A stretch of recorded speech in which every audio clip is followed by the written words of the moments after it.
The thyroid gland has a bilobed structure. And we call this little band that connects one of those lobes to the other lobe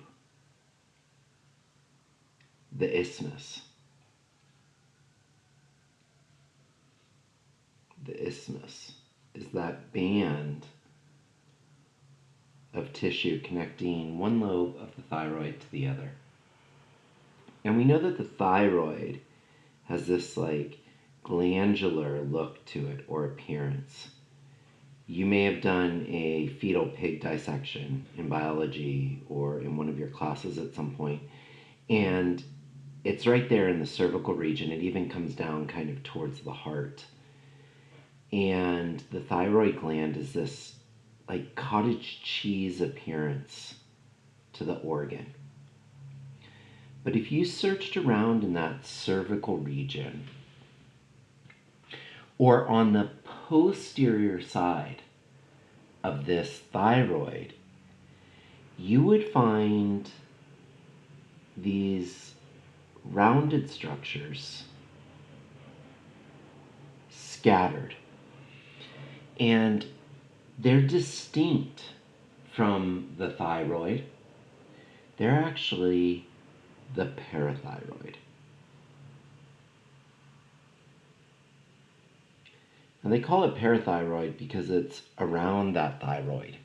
But parathyroid is not the thyroid gland. And the parathyroid makes PTH, parathyroid hormone. And I'd like to have a look at what parathyroid hormone does. The way that they discovered what parathyroid hormone does is when they received patients who had thyroid cancers or thyroid problems, and they would go in and remove that thyroid gland, a great number of those people would die. And they were all dying because of low calcium levels in the blood, or disorders associated with low blood calcium levels in the blood. We would call that hypocalcemia. Calcemia. Low calcium in the blood. So they began searching around, and they were trying to figure out the difference between the people who died who had had the thyroid removed and the people who did not die who also had the thyroid removed. And what they found was in some of these patients, they didn't get all of that tissue. Or these patients had some parathyroid glands that were scattered elsewhere in the cervical region and were missed. They weren't removed. And by preserving the parathyroid gland, they were preserving parathyroid hormone, which maintains blood calcium levels. So we can run through our laundry list, but ultimately, parathyroid hormone increases blood calcium. Okay, let's see a little bit about it. PTH, or parathyroid hormone, is made by the parathyroid gland, by parathyroid hormone producing cells of the parathyroid gland. Within that parathyroid gland, there's some cells, and they're going to produce PTH. Well, how do they produce PTH? Well, I know that PTH is an amino acid-based hormone. And so it's made the same way any amino acid-based hormone is made. We have a gene, and we transcribe and translate that gene into the pre-pro hormone, and then it undergoes some post-translational modification, and it can be stored within the cell until it's stimulated to be released. And what's going to stimulate it? is low blood calcium. Low blood calcium is going to directly stimulate the parathyroid gland, causing it to release parathyroid hormone. Now, once parathyroid hormone's released, it's going to move through the blood on its own accord because it's water soluble.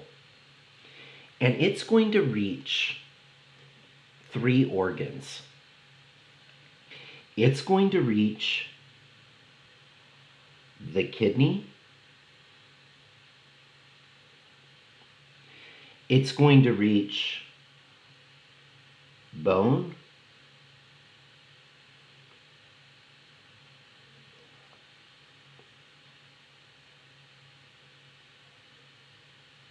And it's going to reach the intestines.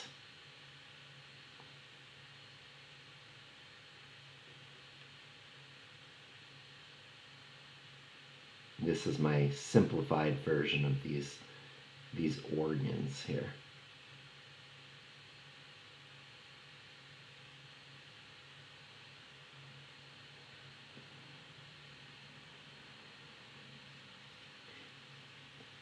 And all that intestinal tissue in there. Okay, and what is it going to do to these organs? Well, in the kidney, it's going to get the kidney cells to produce something called 1-alpha hydroxylase. Hydroxylase. That's an enzyme that's going to do something with a hydroxyl group at the 1-alpha position.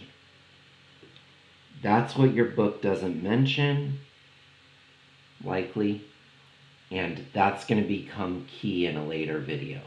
So remember, 1-alpha hydroxylase is produced by the kidney in response to parathyroid hormone. Overall, what your book says is that it gets the kidney to reabsorb calcium. Reabsorb it where? Reabsorb it into the bloodstream.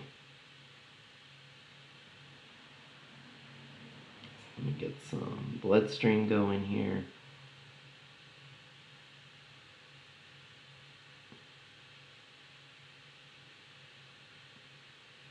And one more epithelial cell. It's going to get calcium to get back into the bloodstream, increasing blood calcium. Now, this increase in blood calcium is going to feed back to inhibit the release of parathyroid hormone. Because parathyroid hormone is released in response to low calcium levels, and we've just increased blood calcium levels, so we therefore don't need it anymore. It's going to rob the bones of their calcium and get it into the blood, increasing blood calcium. It's going to get the digestive system, the intestines, the small intestines, to absorb more calcium. What parathyroid hormone does is it binds to the surface of cells through second messenger systems, increase the breakdown of calcium in bone, increase the reabsorption of calcium from the urine, increase the absorption of calcium through the diet. That's the way it's explained in the book. I'm going to tell you how it does it by directly getting the kidney to increase 1-alpha hydroxylase. Now, what would hypersecretion or hyposecretion do? Hypersecretion would cause hypercalcemia, high blood calcium levels. Hyposecretion of parathyroid hormone would cause hypocalcemia, not enough calcium in the blood. Okay, we're going to see another hormone in the next video that's going to need this 1-alpha hydroxylase to carry out these more direct effects.